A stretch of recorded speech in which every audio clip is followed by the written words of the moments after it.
When the idea of strengthening Indonesia's naval fleet with an aircraft carrier first emerged, many considered it merely wishful thinking or political discourse without any concrete direction. The Indonesian Navy, TNI AL, has long been known as one of the largest maritime powers in Southeast Asia, but remains confined to its role as a regional navy focused on safeguarding the archipelago's waters. The presence of an aircraft carrier was considered too far away, too expensive, and inconsistent with Indonesia's defense doctrine, which emphasizes a layered, island-based defense concept. However, these perceptions slowly began to shift when the Navy's Chief of Staff, Admiral Muhammad Ali, confirmed that Indonesia was seriously considering acquiring the Italian Indo-X vessel, the QICP Garibaldi. According to a report from Yens.com dated September 19, 2025, the National Development Planning Agency, PABANAS, had begun to fund the acquisition of the former Italian Navy aircraft carrier QCP Garibaldi for the TNI AL with foreign loans. In his report, James reported that the plan had been officially approved in a letter dated August 29, 2025, sent by BPENAS to the Indonesian Ministry of Defense. The attachment to the letter indicates that BPENAS has approved a maximum loan of US $450 million for the procurement of the aircraft carrier and for the purchase of equipment used to support its operations. It stated that the loan for the acquisition could come from foreign export credit agencies, bilateral creditors, or private lenders. This move certainly surprised many. Aircraft carriers are not just any weaponry. The countries that operate them are usually major military powers with ambitions of global power projection, such as the United States, the United Kingdom, France, or China. Even Italy, the country of origin of the GCB Garibaldi, is among the small group of European countries with extensive experience operating aircraft carriers. For Indonesia, this acquisition is not simply about adding a new warship, but also symbolizes a remarkable leap forward. From a regional navy focused on coastal defense and territorial waters, Indonesia is now opening up the option of power projection capabilities abroad. But of course, this move raises many questions. Is Indonesia truly ready? What about the undoubtedly high operational costs? And will an aging aircraft carrier like the Garibaldi still be relevant for the next decade? Indonesia's decision to acquire this ship is inseparable from regional dynamics. Southeast Asia is a region with vital global sea lanes, from the Strait of Malacca to the Natuna Sea, all of which serve as international trade routes.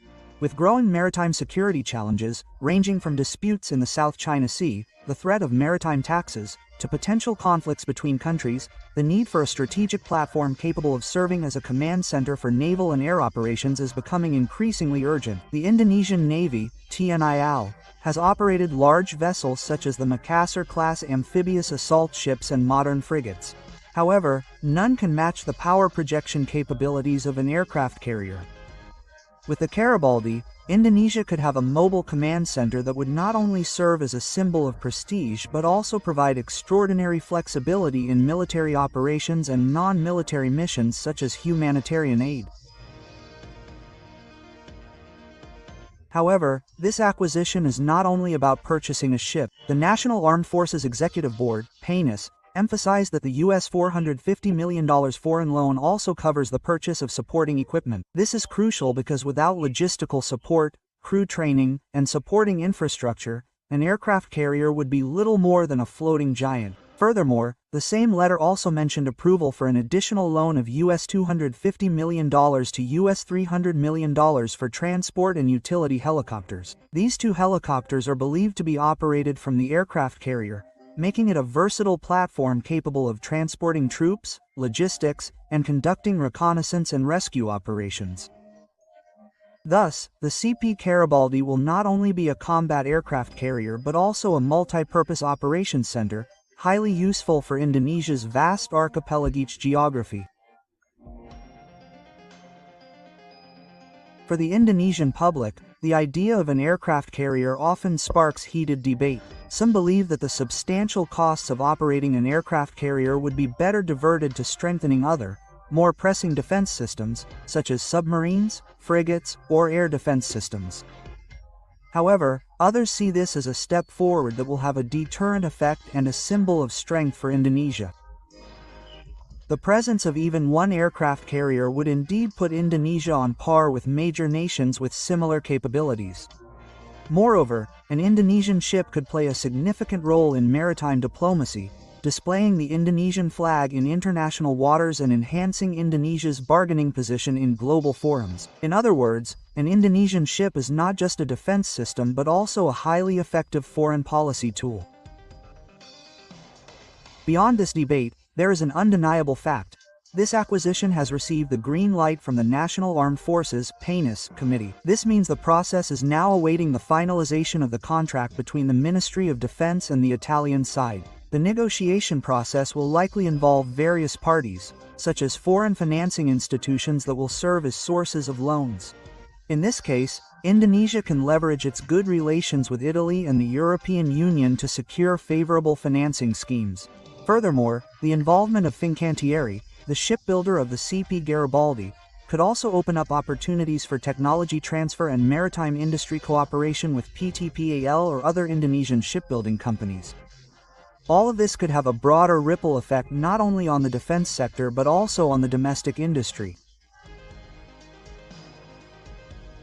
Interestingly, the decision to include the acquisition of an aircraft carrier as a priority project for foreign funding demonstrates Indonesia's seriousness. It's not just a trial run, but a well-thought-out plan to make it part of the Indonesian Navy's strength. However, questions about crew readiness, infrastructure, and doctrine remain unanswered. Aircraft carriers require intensive training for hundreds of crew members and flight personnel. The Indonesian Navy must also develop a new operational culture, from flight deck management and integrated maritime air operations to complex gas turbine engine maintenance. All of this is no easy task, but with Italy's extensive experience that could potentially be transferred, Indonesia has a great opportunity to master it in the next few years. So the question is, what will the future hold for the GCP Garibaldi if Indonesia does acquire it? At 4 decades old, this ship certainly cannot be compared to a modern aircraft carrier. However, for Indonesia, which is acquiring an aircraft carrier for the first time, the WCP GBI could be a valuable floating school. This ship could serve as a transitional platform for the Indonesian Navy to learn all the intricacies of aircraft carrier operations before one day building or purchasing a new, more modern carrier. In other words, the Garibaldi is not the final destination, but rather a stepping stone to a new era for the Indonesian Navy. If Indonesia is able to operate this ship successfully in the next 10 to 15 years, the next step would be to build a homemade aircraft carrier or purchase a more modern one with mature personnel and doctrine.